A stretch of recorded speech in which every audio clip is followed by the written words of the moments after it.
अस्सलाम वालेकुम everyone, welcome back. सबसे पहले अगर आपने क्लास 7 कंप्लीट कर ली है और जैम्प इंस्टॉल कर लिया है तो आपको बहुत बहुत मुबारक हो। आज वो दिन है जिसका हम क्लास 1 से इंतजार कर रहे थे। आज हम अपनी सबसे पहली वर्डप्रेस की वेबसाइट को इंस्टॉल करेंगे और सिर्फ इंस्टॉल ही नहीं करेंगे बल्कि उसका डैशबोर्ड भी देखेंगे। अगर आप बिगनर हैं तो टेंशन मत लीजिएगा, मैं हर स्टेप को आपके साथ अप्लाई करूंगा ताकि हर चीज आपके सामने क्लियर हो सके। प्रैक्टिकल स्टार्ट करने से पहले एक छोटी सी चेकलिस्ट देख लेते हैं। मेक श्योर कर लें कि आपने जैम्प इंस्टॉल कर लिया है। अगर आपने जैम्प इंस्टॉल कर लिया है तो अपाचे और माई एसक्यूएल ग्रीन हो चुका है। अगर ये ग्रीन हो चुका है तो हम रेडी हैं। अगर ये नहीं चल रहा तो आप पिछली क्लास में जाकर उन्हें पहले स्टार्ट कर लें। वर्डप्रेस इंस्टॉल करने के लिए हमें सिर्फ 4 चीजें चाहिए होती हैं। सबसे पहले जैम्प, सेकंड नंबर पर डेटाबेस, थर्ड नंबर पर वर्डप्रेस और फोर्थ नंबर पर ब्राउजर। अब हम इन सब का यूज करके अपनी पहली वेबसाइट को बनाएंगे। अब हम चलते हैं ब्राउजर में और यहाँ टाइप करते हैं wordpress.org। एक चीज का आपने हमेशा ख्याल रखना है कि वर्डप्रेस आप जब भी डाउनलोड करें आपने wordpress.org की ऑफिशियल वेबसाइट से डाउनलोड करना है। कभी भी आपने अननोन वेबसाइट से वर्डप्रेस डाउनलोड नहीं करना, क्योंकि इसमें अनवांटेड कोड हो सकते हैं जो बाद में आपके लिए इश्यूज करेंगे। यहाँ देखें कॉर्नर पर आपको एक टैब मिलेगा गेट वर्डप्रेस, इस पर क्लिक कीजिएगा। यहाँ आपको सबसे पहला जो बटन मिलेगा डाउनलोड वर्डप्रेस, ये लेटेस्ट वर्जन होगा तो आप इस पर क्लिक कीजिएगा। जैसे ही आप क्लिक करेंगे तो ये देखिए आपके पास एक फाइल डाउनलोड होना स्टार्ट हो जाएगी। वर्डप्रेस डाउनलोड हो चुका है। ये हमेशा आपको जिप फाइल में मिलेगा। इस पर आपने राइट क्लिक करना है। राइट क्लिक करके आपने इसको एक्सट्रैक्ट कर लेना है। अब इसके अंदर से आपने वर्डप्रेस वाले फोल्डर को कॉपी करना है और सी ड्राइव में जैम्प का फोल्डर, इसके अंदर आपको मिलेगा htdocs के नाम से एक फोल्डर। वर्डप्रेस का फोल्डर आपने htdocs वाले फोल्डर के अंदर पेस्ट करना है। देखिए यहाँ पर मेरे पास ऑलरेडी एक फोल्डर बना हुआ है। मैं पहले वाले को रीनेम कर देता हूँ और वर्डप्रेस का फोल्डर यहाँ पर पेस्ट करता हूँ। वर्डप्रेस का फोल्डर पेस्ट हो चुका है। अगर तो आप चाहते हैं इसे रीनेम करना, आपकी चॉइस है, आप इसे रीनेम कर सकते हैं, वरना आप इसको एज इट इज वर्डप्रेस के नाम से ही चला सकते हैं। मैं इस फोल्डर नेम को चेंज करता हूं शॉप में। उम्मीद है यहाँ तक आपको समझ आ चुका होगा। एक चीज का आपने ख्याल रखना है कि फोल्डर नेम चेंज करते वक्त ना तो आपने इसमें स्पेस देनी है और ना ही कोई स्पेशल कैरेक्टर को यूज करना है। अब आप ब्राउजर को ओपन करें और ब्राउजर में आपने लिखना है local host /php my admin। इसको आप नोट डाउन कर लें। इतना लिखकर आपने इंटर प्रेस कर देना है। आपके पास एक पेंसिल और पैड होना चाहिए। जो भी मैं पॉइंट आपको बता रहा हूँ आपने इन सब पॉइंट्स को नोट डाउन कर लेना है।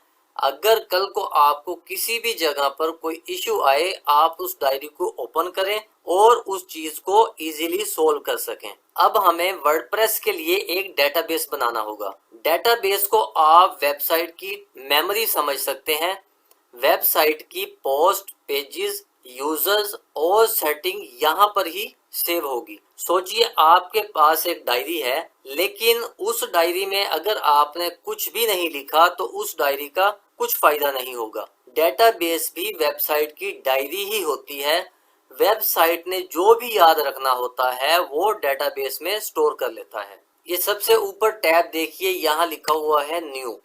न्यू पर आपने क्लिक करना है और यहाँ आपने देना है डेटाबेस का नाम।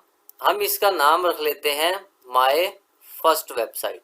आप इसमें स्पेशल कैरेक्टर को यूज नहीं कर सकते, आप इसमें सिर्फ अंडरस्कोर को यूज कर सकते हैं, बेटर भी वही रहेगा। आपने कोई स्पेशल कैरेक्टर डेटाबेस बनाते हुए नहीं देना। डेटाबेस का हमने नाम रख दिया माय फर्स्ट वेबसाइट। उसके बाद हमने क्रिएट पर क्लिक करना है।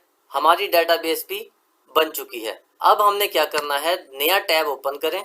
अब दोबारा टाइप करें लोकल होस्ट / अब आपने लोकल होस्ट के बाद अपनी वेबसाइट का नाम रखना है। अगर तो आपने इस फोल्डर का नाम चेंज नहीं किया, वर्डप्रेस ही है, फिर आपने यहाँ पर लिखना है वर्डप्रेस। अगर आपने इस फोल्डर का नाम चेंज कर दिया तो फिर आपने वही नाम यहाँ लिखना है जो आपने फोल्डर का नाम रखा है। मैंने शॉप नेम रखा था तो मैं लोकल होस्ट स्लैश शॉप लिखकर इंटर प्रेस करूंगा। जैसे ही आप लोकल होस्ट स्लैश शॉप लिखकर इंटर करेंगे आपके पास ये विंडो ओपन होगी। यहाँ आपने सेलेक्ट करनी है लैंग्वेज, कंटिन्यू करें। अब आपको डेटाबेस सेलेक्ट करना होगा जो हमने यहाँ पर डेटाबेस का नाम रखा था। मैं इसे करता हूँ लेट्स गो। देखिए डेटाबेस का नाम हमने क्या रखा था, माय फर्स्ट वेबसाइट। मैं इसे कॉपी करूंगा डेटाबेस नेम को और डेटाबेस नेम की फील्ड में पेस्ट कर दूंगा। आपने जो डेटाबेस का नाम रखा था उसे कॉपी करेंगे और डेटाबेस नेम के फील्ड में पेस्ट कर देंगे। यूजर नेम हमेशा आपने रखना है रूट। जब भी आप कंप्यूटर पर वर्डप्रेस को इंस्टॉल कर रहे होंगे आपने यूजर नेम हमेशा रूट रखना है। पासवर्ड को एम्प्टी रखना है। डेटाबेस होस्ट को हमने लोकल होस्ट ही रखना है और इसे चेंज नहीं करना। अगर आप चेंज करना चाहे तो कर सकते हैं लेकिन इसे बाय डिफॉल्ट ही रहने दें। सो सबमिट बटन पर हम क्लिक करेंगे। अब हमने नेक्स्ट करना है रन दी इंस्टॉलेशन पर क्लिक। यहाँ आप रखेंगे साइट का नाम, जो भी वेबसाइट का आपने नाम रखना है आप यहाँ पर नाम रख सकते हैं। मैं यहाँ पर नाम रखता हूँ dev expert zone. User name आप एडमिन रख सकते हैं लेकिन मैं कभी भी आपको रेकमेंड नहीं करूंगा कि आप यूजर नेम में एडमिन नेम रखें जब आप लाइव वेबसाइट के ऊपर काम कर रहे हो। अगर आप कंप्यूटर पर इंस्टॉलेशन कर रहे हैं तो तब आप एडमिन रख सकते हैं यूजर नेम, लेकिन अगर आप इंस्टॉलेशन करेंगे अपने लाइव सर्वर पर वहां आपने कभी भी यूजर नेम एडमिन नहीं रखना। अभी हम फिल वक्त के लिए इसे एडमिन कर लेते हैं। पासवर्ड हमारा ऑटो जनरेट हो चुका है। मैं एक नोटपैड की फाइल ओपन करता हूँ, पासवर्ड को कॉपी कर लूंगा इस फाइल में। सॉरी गाइज, ये कह रहा है कि ईमेल आईडी मैंडेटरी है, ये हमें रखना पड़ेगा। चले मैं इसको कोई भी ईमेल आईडी दे देता हूँ। इंस्टॉल वर्डप्रेस पर क्लिक करेंगे। सबसे पहले अब आपको मुबारक हो, आपने अपनी वर्डप्रेस की पहली वेबसाइट को इंस्टॉल कर लिया है। यहाँ देखिए आपको लॉगिन का एक बटन नजर आएगा, उस बटन पर आपने क्लिक करना है। इस किस्म का पेज हमारे सामने ओपन होगा। कंट्रोल डी प्रेस करेंगे तो ये बुकमार्क हो जाएगा। आप इसे बुकमार्क कर लें ताकि आप ये यूआरएल भूल ना पाए। और इस पासवर्ड को आपने नहीं भूलना, इसको आपने अपने पास स्टोर कर लेना है या अपनी डायरी में लिख लेना है।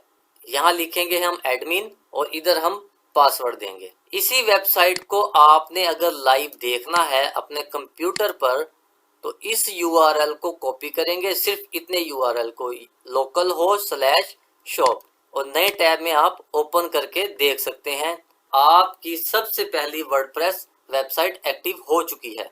यूजर नेम पासवर्ड मैंने दिया, मैं लॉगिन करूंगा। अब हम चले जाएंगे एडमिन डैशबोर्ड में। ये हमारा है एडमिन डैशबोर्ड जिसके जरिए हम पूरी वेबसाइट को मैनेज करते हैं। इसी डैशबोर्ड में हम अपनी पोस्ट भी लगाएंगे, अपने पेजेस को भी क्रिएट करेंगे, कोई प्लगइन्स होगा उसको भी हम ऐड करेंगे, थीम को चेंज करना चाहें हम थीम भी चेंज कर सकते हैं। अगर हमने अपनी वेबसाइट की कोई सेटिंग को चेंज करना है वो भी हम इस एडमिन डैशबोर्ड में कर सकते हैं। अगर आप ई कॉमर्स स्टोर बनाना चाहें तो वो भी हम इधर से ही बनाएंगे। आज हमने वर्डप्रेस की पहली वेबसाइट को इंस्टॉल कर लिया है लेकिन असल काम अब शुरू होगा। अगली क्लास में हम इसी वर्डप्रेस डैशबोर्ड का कंप्लीट टूर करेंगे, हर मेन्यू को समझेंगे और आपको पता चलेगा कि प्रोफेशनल वेब डेवलपर वर्डप्रेस में कैसे काम करते हैं। आपने एक रेस्टोरेंट खोल दिया है, बिल्डिंग आपकी बन गई है, अब सिर्फ आपने इसमें मेन्यू बनाने हैं। आपने ये मिस्टेक हरगिज नहीं करनी, वर्डप्रेस की जो फाइल्स होंगी वो एचडी डॉक्स के बाहर नहीं पेस्ट करनी, एचडी डॉक्स फोल्डर के अंदर पेस्ट करनी है।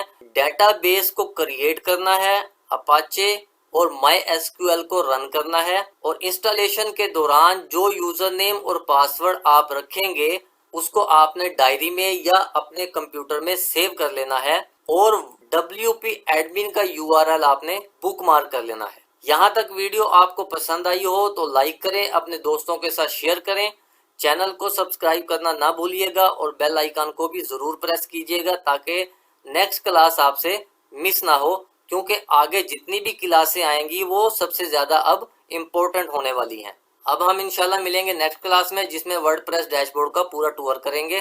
तब तक अपना ख्याल रखिएगा। अल्लाह हाफिज।